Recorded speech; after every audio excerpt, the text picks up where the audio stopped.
This is Monday Footy Fits, episode 13.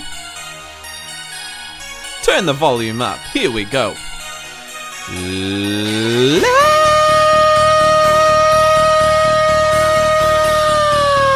Ladies and gentlemen,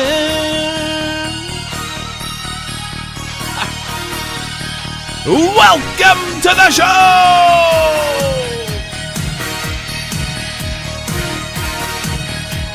I am your host, Andrew Illy! And this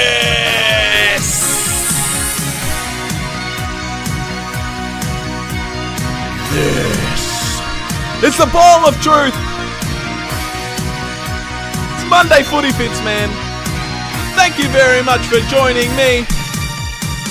Wherever you are around the world, wherever you are, you silly motherfuckers.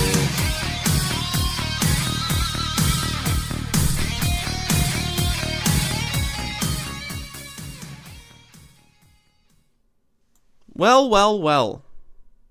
Carlton have won another game for the season. They're 7th. And I don't really feel differently about this season. But we'll go into it, man.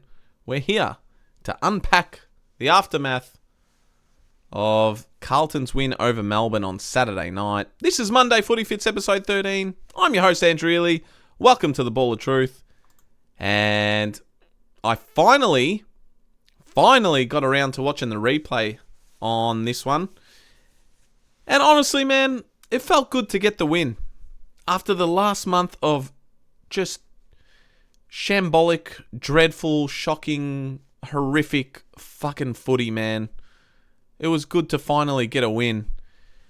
It was actually my second favourite win of the season, I reckon. The first one being the Geelong game, where I actually think that was our best performance of the whole season. But this one made me happy, man, because of the youth. And yeah, it's sad that there's only 2 that really stand out this whole season. But that's the story of this season, man. I saw a lot of Blues fans on social media, over the last couple of days, very upset that we won. And, because of draft picks and this and that. Just shut up. Come on. Graham Wright will take care of that. He will. It's not like we're going to creep up the ladder anytime soon. There's only, 5 games left? I don't think we'll win one until maybe the only one that we might win is the Essendon game. Maybe Port Adelaide. But man, it's not going to mean anything anyway. Just let Graham Wright do his thing. Graham Wright will know what's right. Shit. But the story of this one, like I said, man, it was all about the young lads who showed how badly they want to win. And it was satisfying. I said on my review, one game isn't enough for a youngster. You need multiple consecutive games at AFL level as a young player who's just got into the league to adapt to that tempo of the game. It's a completely different intensity to the VFL from to AFL, VFL. It's just completely 2 different things.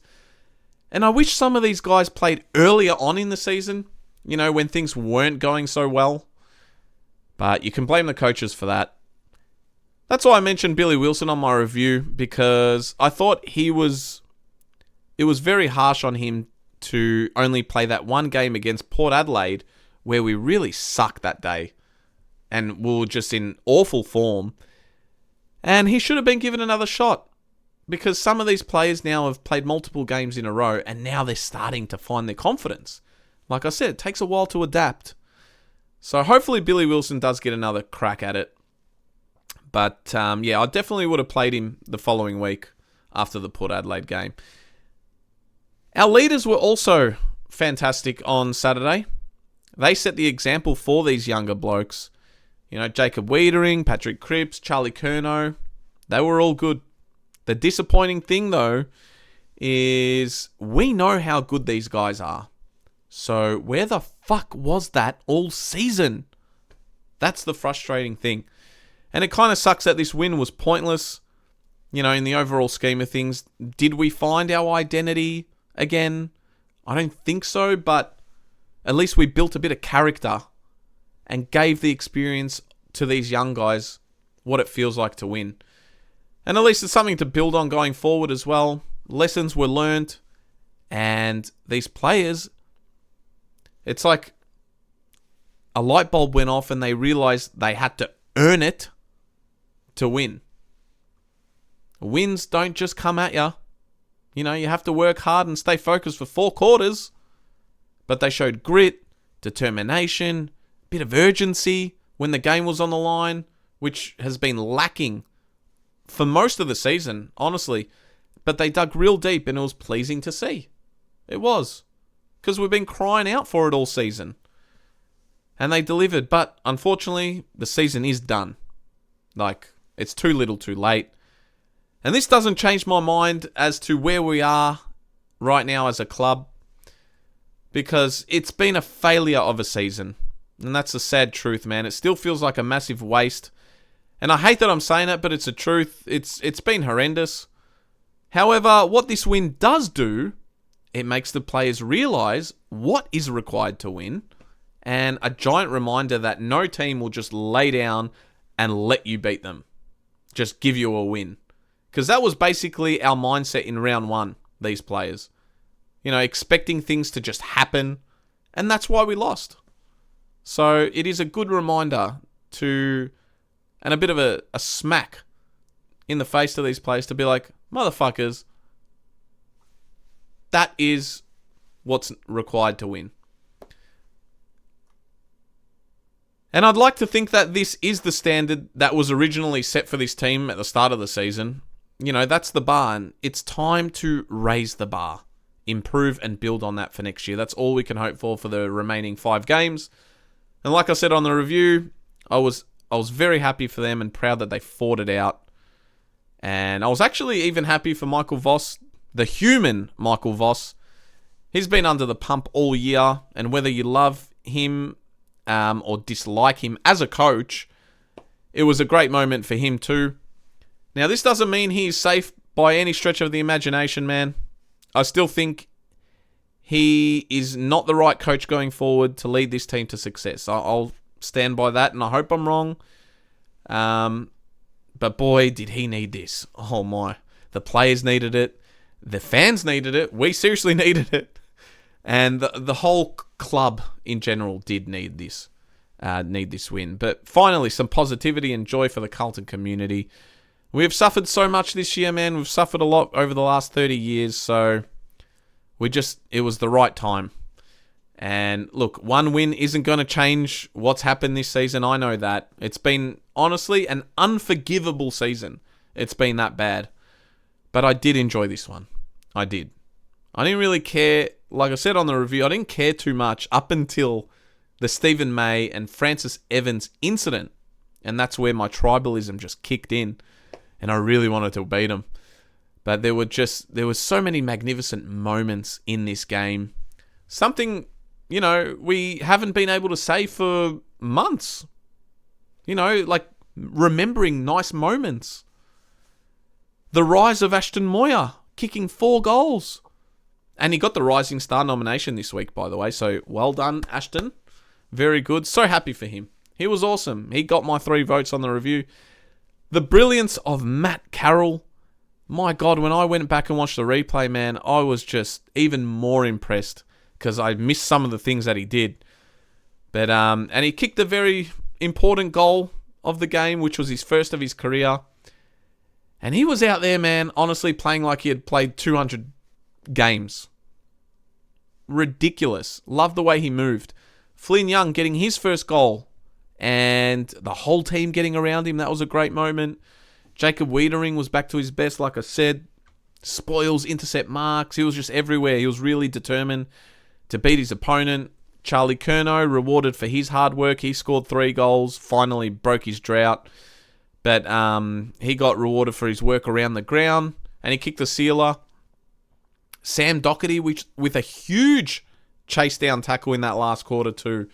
And he scored a goal, came up massive. Very happy for him. One of the legends of this club. and just a legend human being as well. He's been through everything. So that was a good moment for him too. Our captain, Patrick Cripps, was back to his normal self, dominating in midfield. Everyone had an impact on this win, man. Even Durden coming on for Frank the Tank Evans, Francis Evans, who courageously took a bullet for this team. He was having his best game as well for the Blues. Honestly, he was awesome up until that happened. And he scored an important goal to put us back in front in that third quarter. Now, it was Ashton Moyes' hospital pass that literally led Evans to go to hospital, which led to this incident. Now, I've gone back and watched this. And I think in real time, it's very hard to make a decision if you're Stephen May on what to do. For me, though, there was two options. One, go for the ball. Two, tackle. Evans got there first.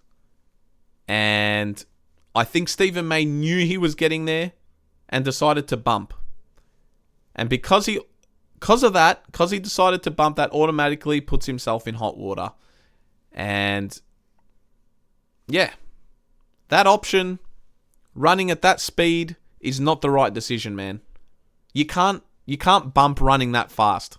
You have to either tackle or, I don't know. I don't think bump was in the question, and he did kind of at the last second, put his shoulder up. I thought it was an elbow when I was watching it live at the game. But did he mean to break his teeth, break his nose, and concuss Evans? I would hope not. I would honestly hope not. And like I said, in real time, it's very hard to judge. But I think it's going to be a lengthy ban, and he made a stupid mistake going for the bump, and that's going to cost him. It was either he wins the ball or tackle, because he knew Francis was getting to it first. That's just my opinion. So there you go. I think he's going to cop it for the rest of the year. Lockie Cowan had his best game of the season too.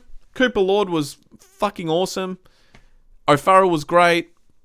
Our youth is the future, and there was some promising signs. Like I said, a lot of positives in this game. The negatives, it means nothing towards our overall season, and our season still sucked, but it was just a feel-good moment, this one, man. And, Melbourne are not a great opposition. Like, they're not the team they used to be anymore, and they're actually pretty average, and their season has been poor, but you can only play who's in front of you, man. And we earned that win, and that's what made me proud. Now, in 3 days' time,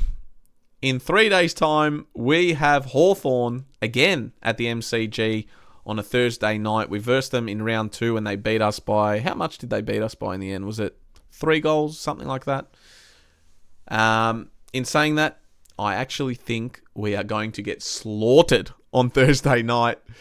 I'm predicting this win on Saturday that we had against the Dees was just a couple of Panadols, to ease the pain, and we'll go straight back down to earth and back to reality against the Hawks this Thursday. I reckon they've got a lot to play for, that top 4 spot, and they aren't messing around, man. I think they are going to punish us.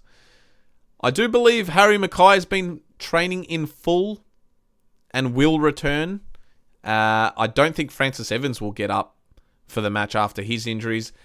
I don't know if they officially labelled it a concussion or not. But regardless, even if it wasn't, with his nose and his teeth, I don't know if he's going to actually play.